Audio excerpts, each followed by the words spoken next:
Polavaram project authority సమావేశమైంది. ఈ సమావేశంలో Polavaram project పురోగతి, రివర్స్ టెండరింగ్, ఇతర సంబంధిత అంశాలపై సభ్యులు చర్చించనున్నారు. కృష్ణా గోదావరి భవన్లోని పీపీఏ కార్యాలయంలో ఈ సమావేశం జరుగుతుంది. ఏపీ జలవనరుల శాఖ ముఖ్య కార్యదర్శి, రెండు రాష్ట్రాల ఈఎన్సీలు, ఇంజనీర్లు దీనిపై వివరాలు అందించనున్నారు. ఇటు హైదరాబాద్లో ఉన్న పీపీఏ కార్యాలయాన్ని రాజమహేంద్రవరం తరలించాలని ఆంధ్రప్రదేశ్ కోరుతున్న అంశంపై కూడా ఈ సమావేశంలో చర్చించనున్నారు.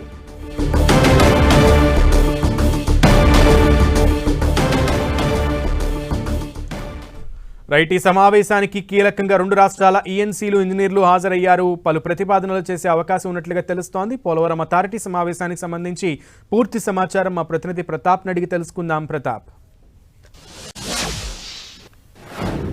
సునీల్, కాసేపటి క్రితమే పోలవరం అథారిటీకి సంబంధించిన సమావేశం, కీలక సమావేశం ప్రారంభమైంది. ముఖ్యంగా దీనికి సంబంధించి పోలవరం ప్రాజెక్టు నిర్మాణం ఏ విధంగా కొనసాగుతుంది, దీనికి సంబంధించి పురోగతి, దాంతో పాటు అదేవిధంగా రివర్స్ టెండరింగ్, నిర్మాణ పనులకు సంబంధించి పురోగతి అంశాల దానిపైన ప్రధానంగా డిస్కషన్ చేస్తున్నారు. దీనికి సంబంధించి ఈ అంశానికి సంబంధించి కేంద్ర జల సంఘం సంబంధించిన ఆఫీస్ లో సమావేశం జరుగుతుంది. ఈ సమావేశంలో ప్రధానంగా ముఖ్యంగా నిర్మాణంతో పాటు ఇతర అంశాలన్నిటి కూడా డిస్కషన్ చేసేందుకు రెండు రాష్ట్రాలకు సంబంధించిన అధికారులను ఆహ్వానించడం జరిగింది. రెండు రాష్ట్రాలకు సంబంధించిన ఈఎన్సీలు కానీ ముఖ్యమైన అధికారులందరూ కూడా ఈ సమావేశానికి హాజరు కావడం జరిగింది. కాసేపు క్రితమే ప్రారంభమైన ఈ సమావేశానికి సంబంధించి ప్రధానంగా నిర్మాణానికి సంబంధించి గత వైసీపీ ప్రభుత్వం రివర్స్ టెండరింగ్ లో భాగంగా నిర్మాణాలకు సంబంధించిన పురోగతికి సంబంధించిన పనులు ఏవైతే ఉన్నాయో వాటిని అన్నింటినీ కూడా వేగవంతం చేయాలి. ముఖ్యంగా 2027 లోపు దీన్ని పూర్తి స్థాయిలో విజయవంతంగా పూర్తి చేయాలని చెప్పేసి ఏపీ ప్రభుత్వం ముందుకెళ్తుంది కాబట్టి, ఒక లక్ష్యంతో ముందుకెళ్తుంది కాబట్టి దీనికి సంబంధించిన ఏ అడ్డంకులు ఎదురవుతున్నాయి, నిర్మాణానికి సంబంధించిన అంశాల విషయంలో ఎలాంటి అడ్డంకులు ఎదురవుతున్నాయనే దానిపైన కూడా డిస్కషన్ చేసి వాటిని షార్ట్అవుట్ చేసి ముందుకెళ్లాలని కూడా ఆలోచన చేస్తున్నారు. ముఖ్యంగా R&R కు సంబంధించిన దాంతో పాటు అదేవిధంగా తెలంగాణకు సంబంధించి ముఖ్యంగా భద్రాచలం వంటి పట్టణానికి సంబంధించిన ముంపు, వాటి అంశాలకు సంబంధించి కూడా కొన్ని అంశాలను తెలంగాణకు అభ్యంతరాలు వ్యక్తం చేస్తుంది. ఆ అంశాలకు సంబంధించి కూడా తెలంగాణ ఈఎన్సీ ఈ సమావేశంలో ఎజెండాలో భాగంగా వాటిని కూడా చర్చించే అవకాశం ఉంటుంది. ప్రధానంగా వీటితో పాటు ముఖ్యంగా నిర్మాణానికి సంబంధించిన జరిగే సందర్భంగా కూడా ముఖ్యంగా ముంపుకు సంబంధించి R&R కానీ అదేవిధంగా వీటి అంశాలకు సంబంధించి కూడా కొన్ని ఇబ్బందులు ఎదురవుతున్నాయి. వాటిని అన్నింటిని కూడా అధిగమించి ముందుకెళ్లాలని కూడా ఆలోచన చేస్తున్నారు. వీటితో పాటు ముఖ్యంగా ఇది పోలవరం ప్రాజెక్టు అథారిటీకి సంబంధించి ఆఫీస్ అంతా కూడా ఇక్కడ హైదరాబాద్ నుంచి రన్ అవుతుంది కాబట్టి, చాలా కాలం నుంచి ఇక్కడ రన్ అవుతుంది కాబట్టి దీన్ని కూడా రాజమండ్రికి తరలించాలని చెప్పేసి గత కొంతకాలంగా డిమాండ్ చేస్తున్న పరిస్థితి ఉంది.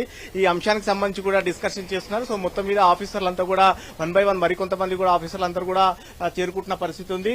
సిడబ్ల్యూసీకి సంబంధించిన మెంబర్స్ కానీ అదేవిధంగా ఇరు రాష్ట్రాలకు సంబంధించిన ఈఎన్సీలు, తెలంగాణ ఈఎన్సీ అదేవిధంగా ఏపీ ఈఎన్సీ అధికారులంతా కూడా పార్టిసిపేట్ చేసి ప్రధానంగా ఏ అంశాలు అవుతున్నాయో వీటిని అన్నిటి కూడా షార్ట్అవుట్ చేయాలని చూస్తుంది. ముఖ్యంగా తెలంగాణకు సంబంధించి కొన్ని చూసినట్లయితే భద్రాచలం ముంపుకు సంబంధించి కానీ కొన్ని అభ్యంతరాలు వ్యక్తం చేస్తున్నారు. పోలవరం హైట్ పెంచినట్లయితే కనుక హైట్ పెంచితే ఆ ముంపుకు సంబంధించి ముంపు అనేది కూడా తెలంగాణ పైన ప్రభావం చూపిస్తుంది కాబట్టి ఏ స్థాయిలో తీసుకుంటున్నారు, ఏ విధంగా చేస్తున్నారు, దానికి సంబంధించి ఫర్దర్ గా ఏ విధంగా ముందుకెళ్లే అవకాశం ఉంటుందనే దానిపైన కూడా డీటెయిల్ గా డిస్కషన్ చేస్తున్నారు. ముఖ్యంగా R&R కు సంబంధించి కూడా కొన్ని అంశాలు కూడా రెండు రాష్ట్రాలకు సంబంధించినవి కూడా అంశాలు ఉన్నాయి. మరికొన్నికి సంబంధించి కూడా తెలంగాణ మరియు కొత్త అంశం అయితే తీసుకొస్తున్న పరిస్థితి ఉంది. పోలవరంలో ముంపుకు గురి కాకుండా ఉన్న 5 గ్రామాల పరిస్థితి ఉంది. 5 గ్రామాలను తెలంగాణకి ఇచ్చేయాలి. ఆ తెలంగాణకి ఇచ్చినట్లయితే అక్కడికి సంబంధించిన అంశాలు ఏవైతే ఉంటున్నాయో వాటిని అన్ని కూడా తెలంగాణకు ముంపుకు గురి కాకుండా, గతంలో చూసినట్లయితే ముంపుకు గురయ్యే 7 మండలాలను పూర్తి స్థాయిలో ఏపీకి బదలాయించారు కాబట్టి ఆ ఏపీకి బదలాయించిన 7 మండలాల్లో 5 గ్రామాలు ముంపుకు గురి కాకుండా ఉన్నాయి. ఆ 5 గ్రామాలకు సంబంధించి కూడా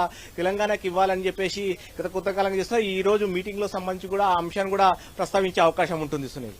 ఓకే ప్రతాప్.